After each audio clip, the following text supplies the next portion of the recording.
नमस्कार, IBC 24 देख रहे हैं आप। मैं हूं आपके साथ विजय कुमार पंड्या और उपचुनाव की हर छोटी बड़ी खबर मिलेगी आपको, क्योंकि यह है चुनावी चौसर। इस स्पेशल सेगमेंट में आप सभी का स्वागत। मध्य प्रदेश में 28 विधानसभा सीटों पर होने वाले उपचुनाव में जीत के लिए कांग्रेस ने पूरी ताकत झोंक दी है। कांग्रेस ने चुनाव प्रचार के लिए मैदान में दिग्गजों को बतौर स्टार प्रचारक उतारने की तैयारी कर ली है। तो स्टार प्रचारक की जो पहली खेप आ रही है, सूची के बारे में अगर बात करें तो उसमें से कुछ नाम सामने आए हैं। दरअसल कांग्रेस का चुनाव प्रचार करने के लिए 3 प्रदेशों के मुख्यमंत्री मध्य प्रदेश आएंगे। इनमें छत्तीसगढ़ के सीएम भूपेश बघेल, राजस्थान के सीएम अशोक गहलोत और संभवतः महाराष्ट्र के सीएम उद्धव ठाकरे को भी बुलाया जा सकता है। कांग्रेस ने तय किया है कि छत्तीसगढ़ के सीएम भूपेश बघेल छत्तीसगढ़ की सीमा से लगे सीटों पर प्रचार करेंगे और वहीं अशोक गहलोत राजस्थान की सरहद पर, जिस तरह से ग्वालियर चंबल की कुछ सीटें जहां राजस्थान की बॉर्डर है, वहीं प्रत्याशियों के लिए वो वोट मांगेंगे। कांग्रेस का यह भी दावा है कि तमाम विरोध के बावजूद अगर जरूरत पड़ी तो सचिन पायलट और अशोक गहलोत को एक साथ मंच साझा करने के लिए बुलाएंगे। कांग्रेस की कोशिश है कि महाराष्ट्र के सीएम उद्धव ठाकरे को नेपानगर और मांधाता और ग्वालियर की सीटों पर चुनाव प्रचार करने के लिए बुलाया जाए। इसके अलावा छत्तीसगढ़ कांग्रेस से 10 नेताओं की ड्यूटी मध्य प्रदेश उपचुनाव में लगी है। इनमें हम आपको नाम बता दें, मंत्री रविंद्र चौबे, मंत्री शिव डहरिया, मंत्री उमेश पटेल और मंत्री अमरजीत भगत के नाम शामिल हैं। वहीं कांग्रेस के वरिष्ठ विधायक सत्यनारायण शर्मा, धनेन्द्र साहू और विकास उपाध्याय की ड्यूटी भी मध्य प्रदेश विधानसभा उपचुनाव में लगाई गई है और ये सभी नेता कांग्रेस का प्रचार करेंगे।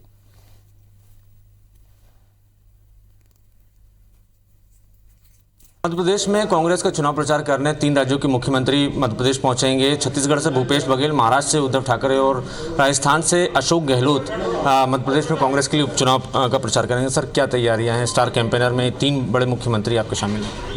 नहीं, देखिए, जहाँ तक स्टार प्रचारकों का सवाल है, चुनाव आयोग ने उनकी लिस्ट 40 से 30 कर दी है। अशोक गहलोत जी और बघेल साहब को तो निश्चित तय है। उद्धव ठाकरे जी के बारे में इस पर जानकारी नहीं है।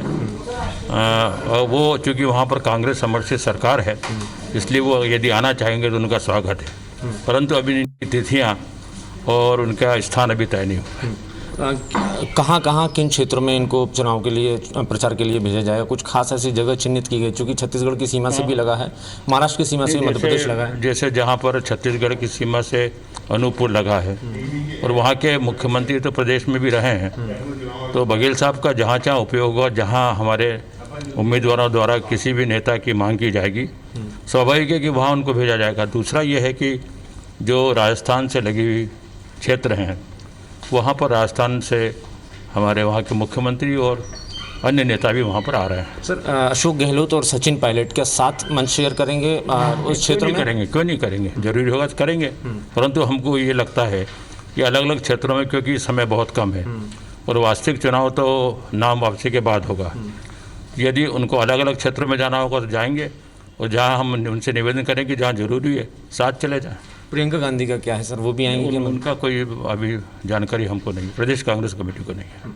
जाहिर है मध्य प्रदेश में 28 सीटों पर उपचुनाव है। कांग्रेस ने पूरी ताकत लगा दी है। कांग्रेस की कोशिश है कि किसी भी तरीके से सत्ता में वापसी की जाए, लिहाजा कांग्रेस शासित जो प्रदेश हैं वहाँ के मुख्यमंत्री मध्य प्रदेश की उपचुनावी सीटों पर प्रचार करेंगे, कांग्रेस के लिए वोट मांगेंगे। कैमरामैन रमेश राजपूत के साथ नवीन सिंह, IBC 24 भोपाल। तो चलिए, स्टार प्रचारक के लिए तैयारियां शुरू हो रही हैं। कब बुलाना है, कैसे बुलाना है, तारीख फिलहाल डिसाइड नहीं हुई है, जगह भी डिसाइड नहीं हुई है, लेकिन बुलाना है ये निश्चित हो गया है। उद्धव ठाकरे को लेकर संशय है, कांग्रेस समर्थित सरकार है, इसलिए वो कब आ सकते हैं, बुला सकते हैं या नहीं भी आ सकते, उस पर भी एक संशय की स्थिति है। तमाम बातचीत के लिए हमारे साथ सुधीर दंडोतिया, हमारे संवाददाता, हमारे साथ जुड़ रहे हैं। सुधीर, लिस्ट आ चुकी है। कांग्रेस और बसपा की बात करें तो कुछ सीटों को छोड़ दिया जाए, कुछ क्या 1-2 सीटों को छोड़ दिया जाए तो फिर बातचीत अब आगे बढ़े। तो अब बातचीत आती है कि साहब प्रचार कैसे करना है, कैसे मैदान में उतरना है, कहां कौन प्रचार करेगा, कितने लोग कहां काम करेंगे, बूथ स्तर पर कौन कौन काम कर रहा है, ये तो अब पार्टियां तय कर रही है। लेकिन स्टार प्रचारक सबसे महत्वपूर्ण चीज है, किसे बुलाना है, कहां बुलाना है और जगह क्या तय करनी है, ये भी पार्टियां अब सोचने लगी हैं।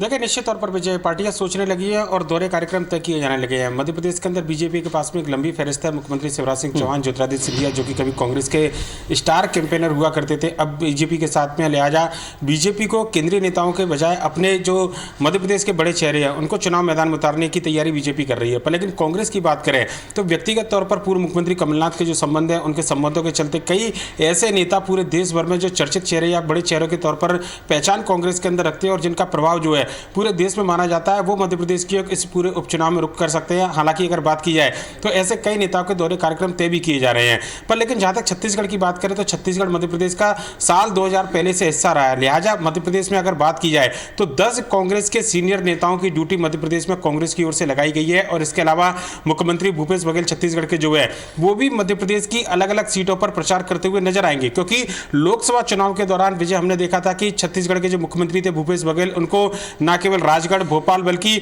मध्य प्रदेश की कई सीटों पर उनका इस्तेमाल किया गया था। और कई बार अगर हम बात करें तो अच्छी खासी भीड़ जो है उनकी सभाओं में भी देखने को मिली थी। हमने खुद उनके दौरे कार्यक्रम कैंपेन जो है वो कवर किए थे और देखा था कि किस तरीके से मध्य प्रदेश जब साझा हुआ करता था तो पुराने संबंधों की दुहाई देते हुए यहाँ पर वो वोट मांगते हुए नजर आए थे, जिसका प्रभाव भी न केवल मतदाता बल्कि कार्यकर्ताओं पर पड़ा था। और लगभग इसी तरीके की रणनीति अब उपचुनाव में अपनाई जा रही है। अगर इस पूरे 10 नामों पर भी हम विचार करें तो इसमें उमेश पटेल, शिवशंकर डहरिया और विकास उपाध्याय को अगर छोड़ दिया जाए तो बाकी के जो सीनियर नेता हैं, चाहे सत्यनारायण शर्मा हो, चाहे वो ध्यानेंद्र साहू हो, रविंद्र चौबे हो, इन नेताओं का अनुभव मध्य प्रदेश में काम करने का साल हो रहा है। मध्य प्रदेश के अंदर साल 2000 से पहले जब भी कांग्रेस की सरकार थी या फिर संगठन के अंदर ये लोग महत्वपूर्ण पद पर काबिज रहे हैं। ऐसे में मध्य प्रदेश के कांग्रेस के पुराने कार्यकर्ता और पुराने जो लोग हैं उनसे आत्मीयता के संबंध इन लोगों के, लिहाजा उन संबंधों को अब चुनाव में बनाने का समय आया है। और यही वजह है कि कांग्रेस ने अलग अलग स्थानों पर इनकी ड्यूटी लगाई गई है। खासकर अगर बात करें तो कास्ट के हिसाब से सबसे ज्यादा फोकस रखा गया है।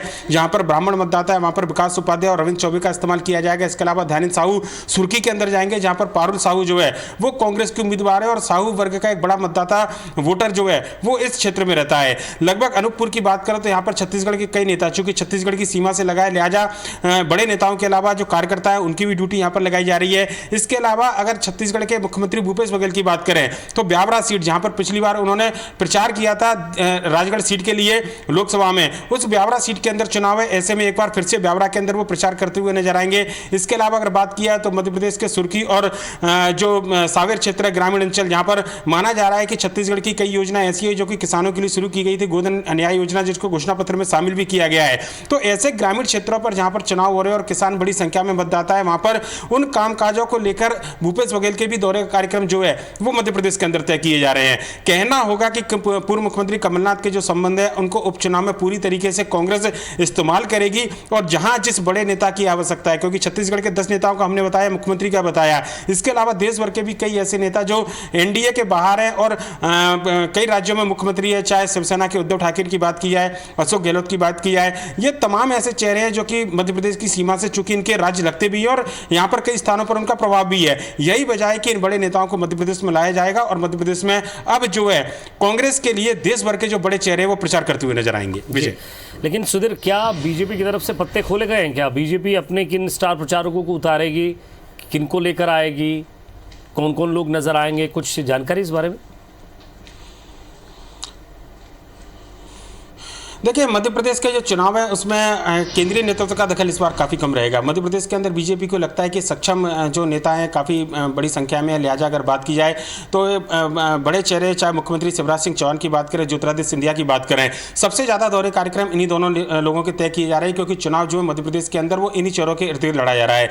लिहाजा जो चुनाव लड़ने वाले प्रत्याशी है उनकी भी इच्छा केंद्रीय नेतृत्व के बजाय केवल इन दोनों चेहरों को लेकर है और वो चाहते हैं कि शिवराज सिंह चौहान और ज्योतिरादित्य सिंधिया के दौरे कार्यक्रम ज़्यादा से ज़्यादा तय किए हैं। इसके अलावा प्रदेश अध्यक्ष वी डी शर्मा, केंद्रीय मंत्री नरेंद्र सिंह तोमर, ये पूरी तरीके से चुनाव कमान संभालेंगे। मध्य प्रदेश में बीजेपी ने 2 नेताओं को छोड़कर, ज्योतिरादित्य सिंधिया और शिवराज सिंह चौहान और प्रदेश अध्यक्ष वी डी शर्मा को छोड़कर, हर बड़े नेता की जिम्मेदारी दौरे कार्यक्रम तय कर रखे हैं बतौर स्टार कैंपेनर भी। कैलाश विजयवर्गीय की बात करें तो जो मालवा निमाड़ के अंदर जिन 7 सीटों पर चुनाव हो रहा है वहां पर न केवल वो चुनावी प्रबंधन की कमान संभाल रहे हैं, बल्कि बतौर स्टार प्रचारक भी कैलाश विजयवर्गीय का ज्यादा से ज्यादा इस्तेमाल जिस क्षेत्र में किया जाएगा। ग्वालियर चंबल की 16 सीटों पर नरेंद्र सिंह तोमर प्रवास करके पूरी तरह बैठे हुए हैं और वहाँ पर उन्होंने अपना कंट्रोल रूम, एक चुनावी कंट्रोल रूम कहना चाहिए, घोषित तौर पर बना रखा है और न केवल उनके दौरे कार्यक्रम तय किए जा रहे हैं बल्कि स्टार प्रचारक के तौर पर वो वहाँ पर काम कर रहे हैं। लगभग इसी तरीके की स्थिति महाकौशल में जो पूर्व प्रदेश अध्यक्ष राकेश सिंह और जो फग्गन सिंह कुलस्ते जो कि अनूपपुर से लगे हुए इलाके से आते हैं, इनका इस्तेमाल इस पूरे बेल्ट में किया जा रहा है। यानी कि कहना होगा कि मध्य प्रदेश के अंदर केंद्र सरकार में जो मंत्री हैं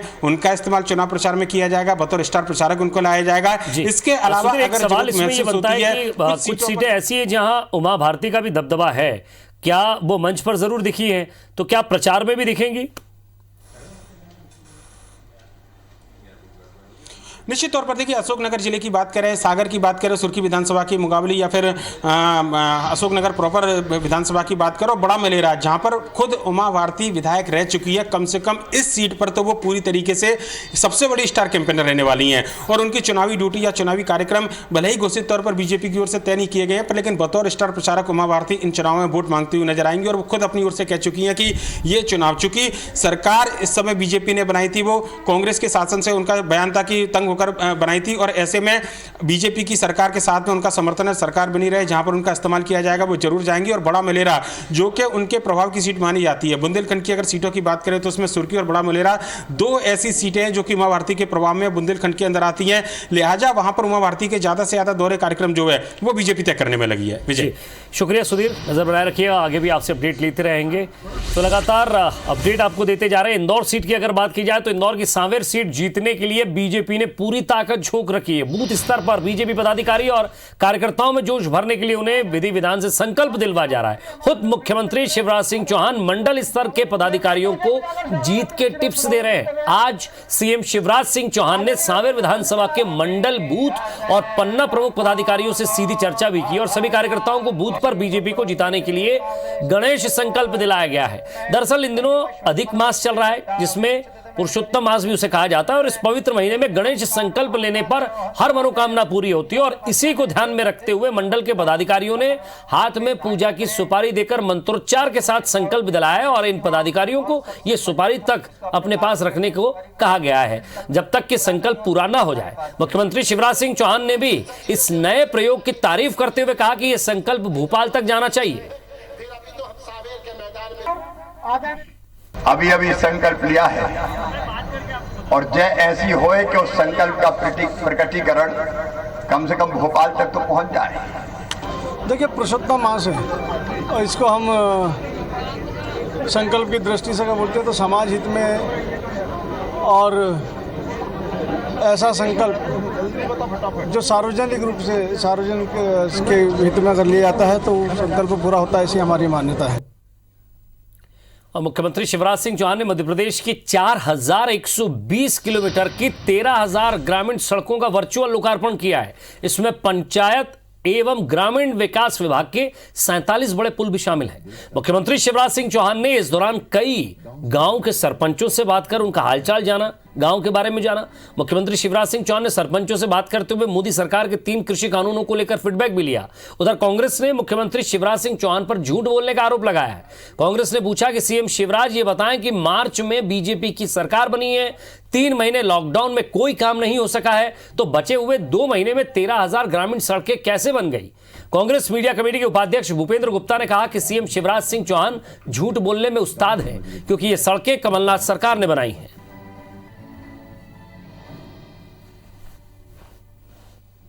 12,960 सड़कों और 47 पुलों का लोकार्पण किया है। एक तरफ पैसे की कमी का रोना रोया जाता था, लेकिन दूसरी तरफ हमारी सरकार है जहां पैसे की कोई कमी नहीं है और निरंतर विकास के काम चाहे ग्रामीण क्षेत्र हो चाहे शहरी क्षेत्र हो उनमें जारी है। जनता को धोखा देने की जो चेष्टाएं हैं भारतीय जनता पार्टी की, 3 महीने लॉकडाउन में गुजर गए, 2 महीने सरकार चली है और 2 महीने में भी काम नहीं हुए हैं, उसमें घोषणाएं होती रही हैं। तो ये 13,000 सड़कें इन 2 महीनों में उन्होंने कैसे बनाई, ये तो देश को समझाएं, वो प्रदेश को समझाएं। बीजेपी के राज्यसभा सांसद ज्योतिरादित्य सिंधिया अपने 5 दिवसीय दौरे पर ग्वालियर चंबल अंचल पर हैं। वो इस दौरान उपचुनाव वाली सीटों पर पोलिंग कार्यकर्ताओं की बैठक लेंगे और इस दौरान ज्योतिरादित्य सिंधिया ने कहा है कि एक एक मंडल का मेरा दौरा है और मुझे विश्वास है कि पार्टी एक सोच, एक विश्वास, एक विचारधारा के साथ बीजेपी जीतेगी और शिवराज जी के नेतृत्व में सरकार बनेगी। सिंधिया के मुताबिक ये उपचुनाव नहीं है बल्कि एक प्रादेशिक चुनाव है। उन्होंने कहा कि मुझे विश्वास है एक तरफा प्रचंड बहुमत मिलेगा। इसके साथ ही ज्योतिरादित्य सिंधिया ने कमलनाथ पर भी निशाना साधा। उन्होंने कहा कि उनका फोकस कुर्सी और तिजोरी पर रहा है। 5 महीने की सरकार में शिवराज जी ने पूरी तिजोरी खोलकर रख दी। वहीं कमलनाथ के काफिले पर हमले के मामले में उन्होंने कहा कि प्रजातंत्र में काफिले पर हमला करना निंदाजनक है। मैं स्पष्टवादी इंसान हूं। एक एक मंडल में मेरा कार्यक्रम है, सारे विधानसभाओं का, ग्वालियर चंबल का शुरुआत में। मुझे पूरा विश्वास है कि जिस तरीके से हमारी पार्टी पूर्ण रूप से एक सोच, एक विचारधारा और एक लक्ष्य के साथ जमीन पर उतरी है, विजय प्राप्ति मोदी जी के नेतृत्व में, नड्डा जी के नेतृत्व में, अमित शाह जी के नेतृत्व में और शिवराज सिंह जी के नेतृत्व में अवश्य भारतीय जनता पार्टी को हर सीट पर मिलेगी। ग्वालियर एयरपोर्ट पर सिंधिया के स्वागत के लिए पहुंचे सिंधिया समर्थक और बीजेपी कार्यकर्ता आपस में ही बढ़ गए। नौबत एक दूसरे को गाली गलौज तक आ गई। हालांकि विवाद बढ़ने पर कार्यकर्ताओं ने बीच बचाव कर मामला शांत कर दिया।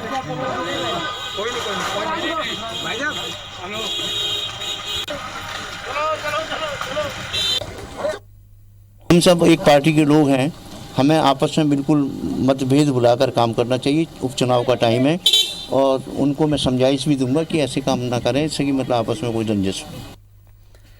और मध्य प्रदेश के पूर्व मंत्री जयवर्धन सिंह अपने एक दिवसीय दौरे पर इंदौर पहुंचे। इस दौरान जयवर्धन सिंह ने मीडिया से बातचीत में कहा है कि कभी किसी को उम्मीद नहीं थी कि सिंधिया जी इस तरह से बिना किसी को बताए पार्टी छोड़कर चले जाएंगे। जिस दिन उन्होंने जनता को धोखा दिया था, हमने उसी दिन तय कर लिया था कि कांग्रेस और जनता के साथ गद्दारी करने वालों के खिलाफ कांग्रेस पूरी ताकत के साथ मैदान में उतरेगी।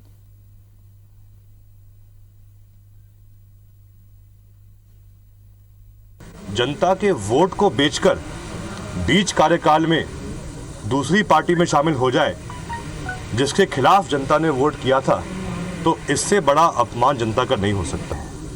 कभी भी राजनीति में अगर आप विपक्ष पर या दूसरी पार्टी पर पथराव करोगे, वो भी ऐसे वरिष्ठ नेता व्यवहार करेंगे, तो इससे कहीं ना कहीं नुकसान भाजपा।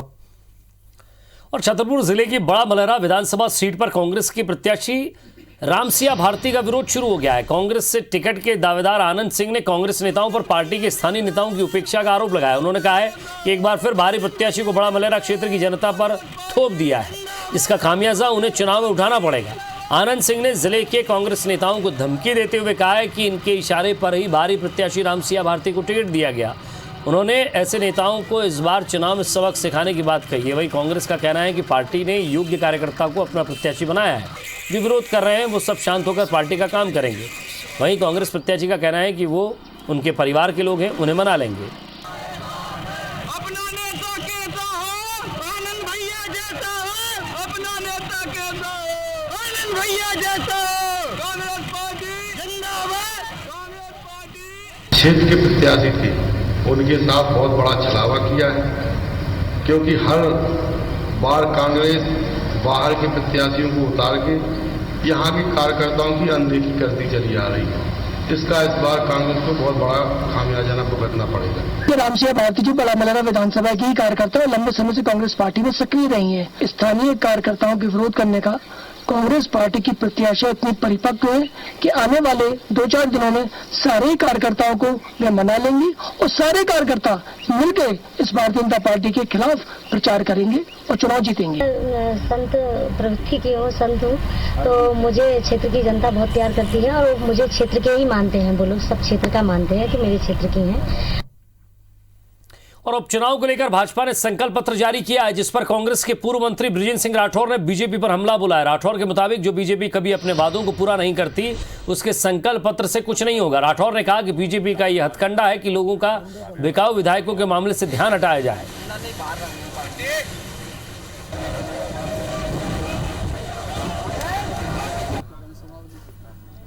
अपना काम करना होगा।